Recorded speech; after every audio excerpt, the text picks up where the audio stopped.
que no podemos dejar de lado, y más porque creo que México lo necesita en este momento, el contrapeso ciudadano. Que creo que sí en el 2024 hubieron pincelazos de despertares, aún falta despertar mucho, creo yo. No sé ustedes, ahorita abro la conversación.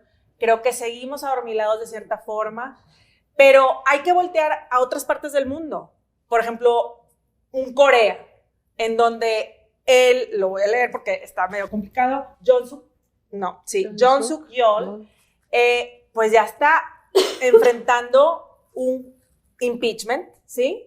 Y está enfrentando una insurrección al mismo tiempo, y la mayor parte de esta gente, que es la resistencia, que está en las protestas, son muchas mujeres. Y estas mujeres, digo, hay un dato ahí curioso, son muchas seguidoras de, ¿cómo se llaman estos? K-pop. Uh-huh. Entonces, ya hicieron todo. Haz de cuenta que esta gente, que todas estas mujeres jóvenes, ya es tanto el peso que se unió, o sea, que está K-pop con las mujeres, que se hizo viral, no nada más en redes sociales, sino en la calle. Entonces, están logrando lo que no habían logrado en mucho tiempo. O en Siria, ¿verdad? Estamos hablando de Bashar al-Assad, que también tuvo que huir y ahora Rusia lo cobijó, y que ahí fue de otra forma, pero fueron muchos años de su familia gobernando, hablando de nepotismo, 20 y tantos años. Entonces, ya ahora ves a al palacio donde él vivía, con sus carrazos y tal, pues la gente ahí sí ya era una cosa que llegó hasta el cuello, que se desfogó violentamente, que ojo, no apoyamos la violencia ni mucho menos, pero aquí el ciudadano ya no podía más, y se ve que el palacio ya se vació. Acabo de ver ahorita creo que era la BBC, un documental reciente en donde el palacio antes era otra cosa y ahora ya no hay nada porque se lo llevaron. Entonces, bueno, despertares ciudadanos. Abro la mesa. Pues aquí es el más vivo ejemplo de cuando no quiero decir la mala palabra, hacerla de tos funciona hablando de tos, funciona y funciona bien. Sí. ¿A qué me refiero esto? Ya el hartazgo, a ver, son ciclos, ¿no? Que vamos viviendo. Lo vimos en Corea, el presidente cometió un error garrafal con la ley marcial. Obviamente la ciudadanía no se lo iba a dejar pasar. Influyen ciertas cuestiones, como bien lo dices tú. ¿Qué pasó? La unión hace la fuerza. Uh-huh. Y lo vimos claramente. Ahorita está en un impeachment, en un juicio político, que no sabemos si va a seguir o no va a seguir, pero bueno. Aquí, ¿la corte ya lo tomó?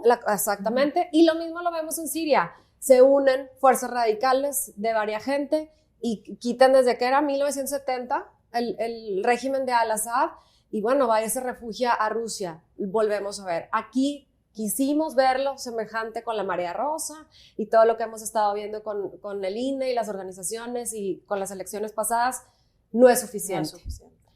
Vimos, a lo que me refiero que es un ciclo, bueno, cuando cayó el PRI, que entró el PAN, y lo vemos, ¿por qué? Porque el hartazgo de la gente hace esta diferencia. Entonces, aquí a los mexicanos nos hace falta mucho informarnos, nos hace falta mucho involucrarnos en la política, que siempre lo he dicho y lo reitero aquí, el hacernos oídos sordos a estas situaciones nada más llegan a este tipo de hartazgos. ¿Por qué tener que llegar a estas cosas tan graves para unirnos como ciudadanos? Entonces, bueno, en México nos hace falta más seguir ejemplos como estos. Totalmente, Peggy.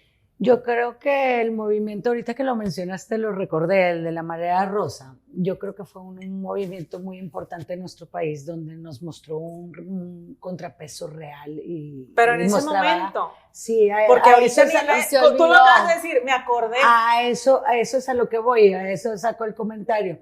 Entonces, existen este tipo de movimientos, pero o es mi opinión personal, o sea, cuando tú ves que el político o lo quieren politizar un movimiento de esos, es cuando la gente se aleja, el ciudadano se aleja y dice, a ver, no, yo estoy aquí, yo vine a protestar, salí a la calle por esto que estoy luchando, esto es lo que yo represento y lo que estoy, pero cuando se empiezan a politizar todos estos movimientos es cuando se rompen, y lo vimos también, frena un movimiento muy importante que ahí estaba, se empezó a politizar, se empezaron a mover otros hilos y ahorita ya no queda nada de ellos. Entonces Yo estoy con Perla en eso, tenemos que unirnos todos por una causa, mostrar ese contrapeso, ese descontento que tenemos hacia las formas de los líderes de nuestro país,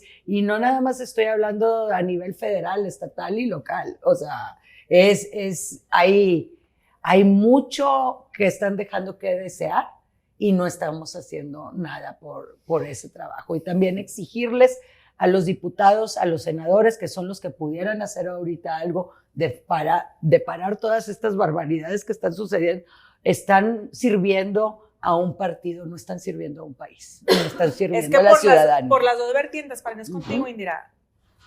Tú bien lo dices, diputados senadores están sirviendo, el ciudadano también, porque está recibiendo dádivas. Exactamente. Hasta el día que no reciba esas dádivas, creo que va a haber un despertar fuerte, pero no se esperen, porque esas dádivas es parte de ese maquillaje, es parte de esa burbuja que va a tronar el cohete en la mano, hablando de Navidad, pues va a tronar el cohete en la mano, ¿no? Mi experiencia, porque yo vengo de hacer movilización social, de hecho así empezó mi activismo como líder de un movimiento social estudiantil, sí pienso que hasta que no nos pasa, entonces explotamos. O sea, el coraje cívico no nace, se hace cuando ves que en un país hay impunidad, corrupción, violencia, pero que te toca. Injusticia. O sea, mientras no te toque, uno va por la vida pensando o conformándose medianamente existir y sobrevivir.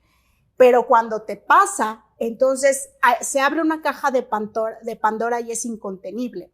Yo sí pienso que esos pobres, y hablo específicamente de la clase social que hoy vive en pobreza, que es a quien le ha hablado Andrés Manuel López Obrador directamente, porque no nos habla a quienes tenemos privilegios, pues yo el otro día te comentaba, Marce, son un alacrán en la cola. Sí, y se me quedó bien grabado. Son un alacrán en la cola, y les voy a decir por qué.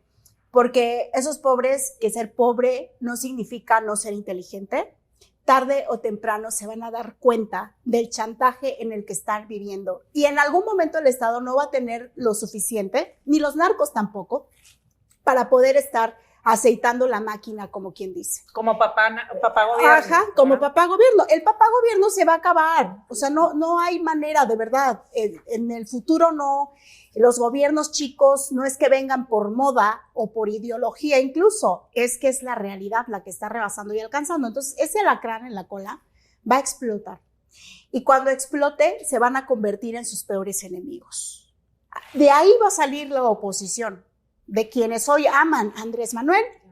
Al rato, del amor al odio va a haber un paso, y de ahí va a salir una real oposición por coraje cívico, porque es la única manera en cómo se mueve la gente. Si no, de otra forma, pues estamos ensimismados en la cotidianidad. Ahora, lo que está viviendo el mundo sí es una reconfiguración del poder. En medida en que en otros países haya esa reconfiguración, también nos va a impactar. Pues lo que está pasando en Estados Unidos nos está afectando directamente a nosotros y nos va a tener que hacer reaccionar como población. Y también lo que está pasando en Corea y en otros países. Entonces, yo sí pienso que la evolución de la humanidad en este momento va a entrar en conflicto y en crisis. Es decir, al menos yo, Indira, ya dejé de esperar que las urnas, por ejemplo, vayan a resolver algo. Dejé de esperar que el poder legislativo vaya a resolver algo. Dejé de esperar que el gobierno resuelva algo. Pues vamos a ver cómo reacciona el alacrán que se metieron en la cola.